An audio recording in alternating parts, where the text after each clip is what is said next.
आज मैं आपको हिस्ट्री का 5वां चैप्टर जो सीबीएसई और यूपी दोनों ही बोर्ड के बच्चे हैं उन दोनों के लिए है। ये इतिहास का हिस्ट्री का 5वां और आखिरी चैप्टर है जिसका नाम है printing culture and modern world. हम मुद्रण के नाम से जानते हैं और मुद्रण जो है यानी प्रिंटिंग जो है वो मॉडर्न वर्ल्ड यानी आधुनिक विश्व में इसका क्या योगदान है, इन दोनों ही चीज़ों को हम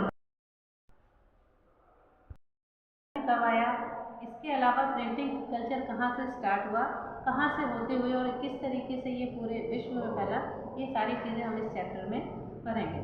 ठीक है, स्टार्टिंग से आप लोगों ने जितने भी चैप्टर हिस्ट्री के पढ़े हैं उन सभी अध्यायों का कुछ न कुछ चीज़ें जो है वो इस चैप्टर में लिंकेड है। जैसे यूरोपियन रेवोल्यूशन हमने पढ़ा, नेशनलिज्म इन इंडिया पढ़ा, इसके अलावा ग्लोबलाइजेशन पढ़ा और लास्ट में हमने इंडस्ट्रियलाइजेशन पढ़ा। तो इन सारी चीज़ों में कहीं ना कहीं प्रिंटिंग का बहुत बड़ा योगदान है। वो सारी चीज़ें हम इस चैप्टर में समझेंगे।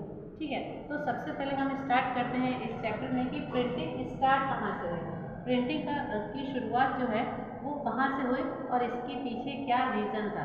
तो सबसे पहले ये जो है ईस्टर्न एशिया, एशिया के ईस्ट पार्ट में चाइना, ईस्टर्न पार्ट के कंट्रीज आपको पता होगी पहले से, चाइना, जापान और कोरिया।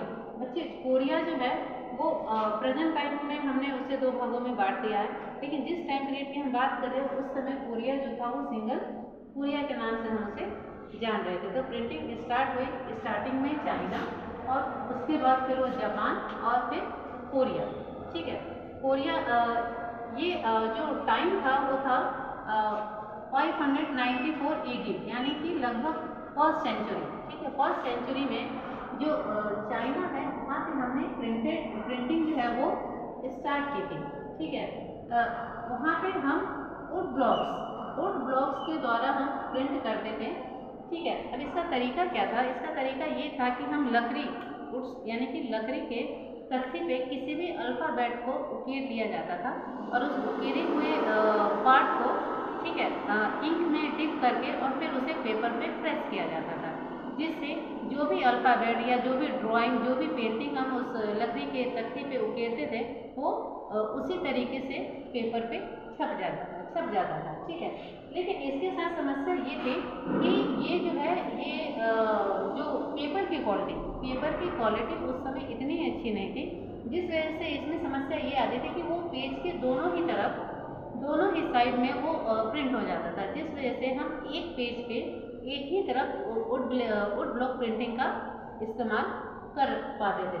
इसके साथ एक चीज़ और हमें समझना है कि ये जो था वो हैंड प्रिंटिंग था, ये हैंड प्रिंटिंग था। वुड ब्लॉक जो है वो किसी मशीन के द्वारा नहीं चलाई जा रही थी। ठीक है, अब जैसे मैंने आपको इंडस्ट्रियल चैप्टर में ये बताया था कि प्रिंटिंग जो है, प्रिंटिंग मशीन जो है वो सबसे पहले यूरोप में आई, तो यहाँ पे आपको कंफ्यूज होने की ज़रूरत नहीं है। वो प्रिंटिंग मशीन यूरोप में आई थी, लेकिन प्रिंटिंग का जो कल्चर था, प्रिंटिंग का जो तरीका था वो हमने चाइना से स्टार्ट की थी। और उस समय हमने उस चैप्टर में मशीन की बात की थी, लेकिन यहाँ पे हम क्या कर रहे हैं कि जो वुड ब्लॉक प्रिंटिंग थी वो हैंड प्रिंटिंग थी। हाथों के द्वारा जो लकड़ी की तख्ती होती थी जिसे इंक में डिप करके पेपर के सरफेस पे प्रेस किया जाता था और जिससे वो प्रिंट जो है वो हमें शो होता था और वो जो मैन्युस्क्रिप्ट यानी कि जो पांडुलिपियाँ जो हमारी हैंड रिटन होती थी उससे वो थोड़ी सी आसानी से और थोड़ी जल्दी जो है वो हो जाती थी, जिस वजह से ये चाइना में हुआ। नेक्स्ट इसमें ये बताया जा रहा है कि 17वीं सेंचुरी में प्रिंट जो है वो स्प्रेड हो जाता है चाइना में बिकॉज अर्बन कल्चर। ठीक है, जैसे जैसे चाइना डेवलप होता है वहाँ पे अर्बनाइजेशन यानी कि शहरीकरण होता है, शहरीकरण होने के साथ साथ ही प्रिंटिंग कल्चर जो है वो पूरी तरीके से फैल जाता है। एक क्वेश्चन इसमें और बन रहा है कि चाइना में ही क्यों पूरे विश्व को छोड़ के चाइना में जो है वो हमने देखा कि वहाँ पे प्रिंटिंग जो है वो आई। इसका मेन रीज़न बताया जाता है कि चाइना में जो था वो इम्पीरियल स्टेट यानी कि मोनार्की था। ठीक है, प्रेजेंट टाइम में भी चाइना प्रॉपर डेमोक्रेसी नहीं है, लेकिन वहाँ का जो सिस्टम है वो बाकी कंट्रीज से थोड़ी सी अच्छी है। ठीक है, वहाँ पे पीपल्स को, लोगों को सही तरीके से राइट्स दिया जाता है, जिस वजह से वहाँ के लोगों को जो सिस्टम है वो सही तरीके से वहाँ पे सर्वाइव कर पा रहे हैं। तो वहाँ पे इम्पीरियल स्टेट होने की वजह से जो राजाओं का शासनकाल था, तो राजा लोग जो थे उस समय उनका एडमिनिस्ट्रेशन था उसमें वो लोग एक एग्ज़ाम कंडक्ट कराते थे, पेपर कंडक्ट कराते थे, और उस एग्ज़ाम में जो क्वालिफाई करते थे, जो भी चाइनीज़ उस एग्ज़ाम को क्वालिफाई करते थे, उससे वो अपने एडमिनिस्ट्रेशन में जॉब जो है वो प्रोवाइड कराते थे। प्रेजेंट टाइम में हम अपने इंडिया से इसे कनेक्ट कर सकते हैं यूपीएससी एग्ज़ाम से। जिस तरीके से हमारे भारत में यूपीएससी का एग्ज़ाम होता है, यूपीएससी का एग्ज़ाम आप दे के किसी भी सरकारी फील्ड में या एडमिनिस्ट्रेशन के किसी भी उसमें आपको नौकरी मिल जाती है, उसी तरीके से चाइना में जो है इंपीरियल स्टेट एग्ज़ाम कंडक्ट कराते थे, और वहाँ पे बहुत सारे चाइनीज़ लोग उस एग्ज़ाम को देने के इच्छुक होते थे। अब यहाँ पे समस्या ये थी कि उस समय एग्ज़ाम को कंडक्ट करने के लिए टेक्स्ट बुक की ज़रूरत पड़ी, और वो टेक्स्ट बुक की ज़रूरत की वजह से वहाँ पे ब्लॉक प्रिंटिंग, और जैसे टेक्स्ट बुक बहुत ज़्यादा चाहिए, किताबें ज़्यादा चाहिए, तो वो मैन्युस्क्रिप्ट यानी हाथों से लिखना संभव नहीं था, जिस वजह से चाइना में हैंड प्रिंटिंग जो है वो स्टार्टिंग में सबसे पहले चाइना में आई। बच्चे अब प्रिंटिंग जो है वो हमने देखा कि चाइना में स्टार्ट हुई। चाइना में स्टार्ट होने के बाद किस तरीके से पूरे विश्व में स्प्रेड हो रही है वो हमें समझना है। बच्चे हमने आप लोगों को मैंने अभी आपको ये बताया कि हमने पिछले चैप्टर से भी कुछ चीज़ों को जो है वो रिमाइंड करना पड़ेगा। तो रिमाइंड ये है कि ग्लोबलाइजेशन चैप्टर में मैंने आपको सिल्क रूट के बारे में बताया था, ठीक है।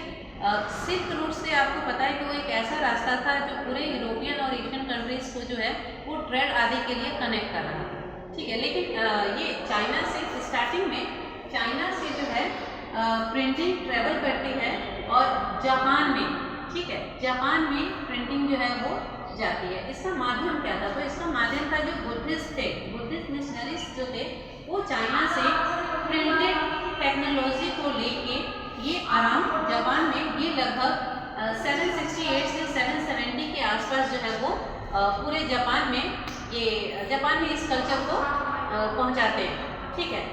और डायमंड सूत्र जो कि आपके बौद्ध धर्म का एक प्रिंटेड दस्तावेज है, डायमंड सूत्र जो है वो 1868 में ब्लॉक प्रिंटिंग के द्वारा जापान में इसे लाया जाता है। उसके बाद जापान से आगे जो है ये कोरिया में जो है वो पहुंचता है। जापान के बाद जो प्रिंटिंग है वो यूरोप में आती है। अगेन हम वही सिल्क रूट को रिमाइंड करेंगे कि किस तरीके से सिल्क रूट से काफ़ी चीज़ें जैसे स्पाइसेस था,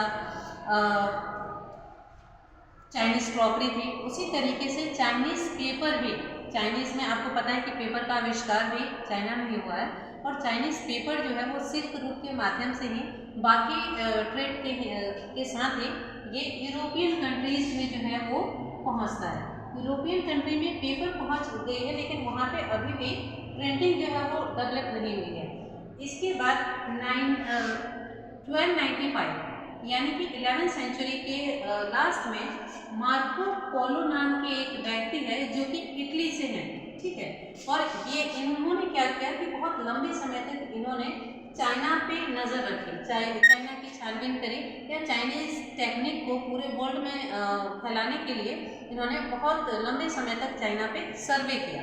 चाइना पे सर्वे करने के बाद मार्को पोलो जो है 1295 में ये जो है ये यूरोप में आते हैं, और यही जो है मार्को पोलो ये ब्लॉक प्रिंटिंग को, वुड ब्लॉक प्रिंटिंग को यूरोपियन कंट्रीज में लेके आते हैं। फर्स्टली ये इटली में हुआ और उसके बाद ये धीरे धीरे पूरे यूरोप में जो है वो डेवलप हो गया। अब यहाँ पे क्या प्रॉब्लम थी कि आपको पता है कि यूरोपियन कंट्री में बहुत लंबे समय तक मोनार्क था, और मोनार्क में मैंने आपको एरिस्टोक्रेट एक वर्ड के बताया था जिसका मतलब होता है संपन्न लोग, यानी कि राजा के आसपास जो लोग काम करते हैं, जो पूरी तरीके से संपन्न थे वो लोग। तो उन परिवार को जो है वो लोग वुड ब्लॉक प्रिंटेड चीज़ों को नहीं खरीद रहे थे। रीज़न वो लोग ये बताते थे कि ये चीपर है, ये सस्ता है, और ये लेने से हमारा स्टैंडर्ड जो है वो लो हो जाएगा, ठीक है। जिसके लिए उन्होंने प्रिंटिंग के लिए वो हैंड रिटन जो है वैल्यूम को वो परचेस करते थे। अब ये वैल्यूम क्या था? तो वैल्यूम जो है वो आपके पशुओं के जो एनिमल्स होते हैं उसकी जो खाल होती है उस पर वो रिटन जो है मैन्युस्क्रिप्ट्स यानी कि हैंड रिटन जो दस्तावेज था जिसे डेकोरेट किया जाता था, और वो काफ़ी एक्सपेंसिव था, ठीक है। तो एरिस्टो की जो फैमिली थी उनको एक्सपेंसिव चीज़ें पसंद थी, जिस वजह से उन्होंने वॉल्यूमर्स को वो पसंद करते थे जो कि हैंड रिटन हुआ करते थे। लेकिन फिर जैसे जैसे पॉपुलेशन इंक्रीज हुई, जनसंख्या बढ़ी, पढ़ने वाले लोगों की, लिटरेट लोगों की जनसंख्या बढ़ी और डिमांड जो है वो ज़्यादा होने लगी। अब समस्या क्या था कि वहाँ पे कुछ लोगों को भर्ती कराई जाती थी केवल इस काम के लिए, जो कि पूरी की पूरी टेक्स्ट बुक या पूरी की पूरी कोई भी किताब जो है वो हैंड रिटन कॉपी करते थे। ठीक है। कॉपी करने में दो समस्याएं आई। एक तो ये था कि समय बहुत ज़्यादा वहाँ पे लगाना पड़ रहा था। आप खुद सोच के देखिए कि एक पूरी टेक्स्ट बुक को अगर हमें कॉपी करना है तो हम कैसे कर पाएंगे। ठीक है। तो एक तो समय बहुत ज़्यादा उसमें लग रहा था और उसके बाद जो ये पर्सन जो कॉपी करने का काम वहाँ पे कर रहे थे वो काफ़ी ज़्यादा चार्ज जो है वो पे करने के लिए कह रहे थे। तो इन दो समस्याओं की वजह से धीरे धीरे ये सिस्टम जो था, वॉल्यूम का सिस्टम जो था वो यूरोप में ख़त्म होने लगा और धीरे धीरे वुड ब्लॉक प्रिंटिंग जो थी वो एरिस्टोक्रेट फैमिलीज में भी बिकने लगी। उसके बाद लंबे समय तक ये चला। नेक्स्ट जो है जॉन गुटेर्सबर्ग, जिन्होंने पहली फर्स्ट जो प्रिंटिंग प्रेस का को 1430 में इन्होंने यूरोप के जर्मन में, ठीक है बेटा, यूरोप के जर्मन में यूरोप के, आपको पता है कि यूरोप एक कॉन्टिनेंट है और बहुत सारी कंट्री यूरोप में है। ठीक है, ये आपको पहले से ही पता है। तो यूरोप के जर्मन में 1430 में जॉन गुटेर्सबर्ग ने पहली प्रिंटिंग प्रेस लगाई। ठीक है। अब हम समझते हैं ये हमें समझना है कि जॉन और गुटेर्सबर्ग जो थे उन्हें ये आइडिया कहाँ से आया। तो उनके जो पिता थे, जॉन गुटेर्सबर्ग के जो फादर थे, उनकी बहुत बड़ी फार्मिंग थी।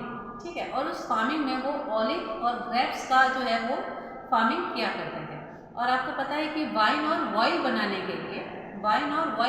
के लिए वो ऑलिव को और ग्रेप्स को जो है प्रेस करके, जो है दबाव डाल के उसको प्रेस करके और उससे उसका जो पल्प को निकाल के, और आपको पता है कि वाइन और ऑयल जो है वो बनाया जाता है। तो वो ये प्रेस का जो मशीन था वो बचपन से ही उस चीज़ को देखते आ रहे थे। ठीक है। और वहीं से उन्होंने प्रिंटिंग प्रेस के आइडिया को डेवलप किया। ठीक है। जो प्रेस करने, ऑलिव और ग्रेप्स को प्रेस करने की जो मशीन थी, उसी प्रेशर पे इन्होंने जो है कुछ अल्फ़ाबेटिकल ऑर्डर्स में कुछ वर्ड्स को लिखे और नीचे पेपर लगा के उस पर प्रेस करके ये कोशिश जो है स्टार्टिंग में की गई और धीरे धीरे ये सक्सेसफुल हुई। और हमारी पहली प्रिंटिंग प्रेस जो है वो 1430 में जर्मन में जॉन गुटेर्सबर्ग द्वारा जो है वो स्टार्ट की गई। अच्छा, ये इससे रिलेटेड चीज़ें हमने इंडस्ट्रियलाइजेशन चैप्टर में पढ़ा है। अगर इसकी और डिटेल्स आपको पढ़ना है तो आप दोबारा से जो हमारा पिछला चैप्टर इंडस्ट्रियलाइजेशन मैंने बताया था, उसके किसी पैराग्राफ में आपको इसके डिटेल्स जो है वो मिल जाए।